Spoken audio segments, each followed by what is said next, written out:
सातत्याने लोकांपर्यंत पोहोचण्याचा प्रयत्न केला, विविध योजना आणल्या आणि त्याचमुळे लोकांनी आम्हाला भरभरून मतं दिली असं श्रीकांत शिंदे यांनी म्हटलंय। विरोधकांनी आपल्या पराभवाचा आता अभ्यास करावा असं रामदास आठवले यांनी म्हटलेलं आहे। आम्ही दिलेले आश्वासनं पाळू असा शब्द सुद्धा रामदास आठवले देत आहेत। तर आम्हाला भरभरून मतं मिळालेली आहेत आणि विरोधकांनी त्यांच्या चुका आता समजून घ्याव्यात असं रामदास आठवले यांनी म्हटलंय।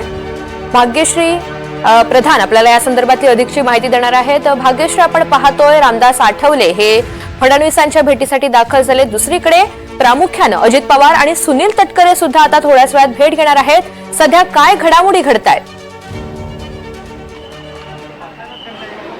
आपण जर बघितलं तर सध्या मुख्यमंत्री पदासाठीची जी चर्चा आहे ती सुरू आहे। विविध आमदार जे आहेत ते इथे दाखल झालेले आहेत, विजयी आमदार इथे दाखल झालेले पाहायला मिळतात। एकंदरीतच जर बघितलं तर मुख्यमंत्री पद कोणाला मिळणार, कोणाच्या गळ्यात मुख्यमंत्री पदाची माळ पडणार हे इथे यासाठी इथे घलचाली सुरू आहे। थोड्याच वेळात अजित पवार आणि सुनील तटकरे देखील इथे दाखल होणार आहेत। आपण जर बघितलं तर अजित पवारांनी विधानसभा निवडणुकीच्या प्रचारादरम्यान वारंवार मुख्यमंत्री पदासाठीचं सूचक वक्तव्य केलेलं पाहायला मिळालं होतं।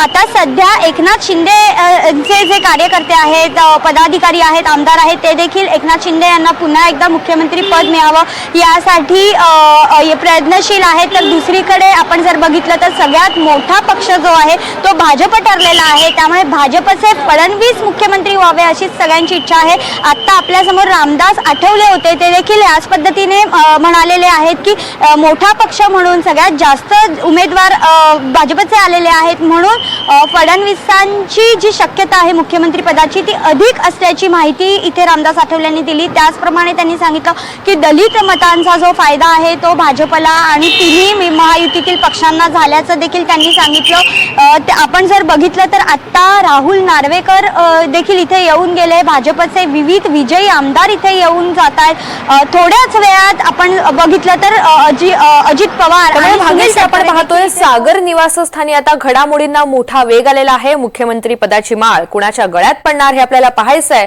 आणि तुर्तास धन्यवाद सविस्तर माहितीसाठी।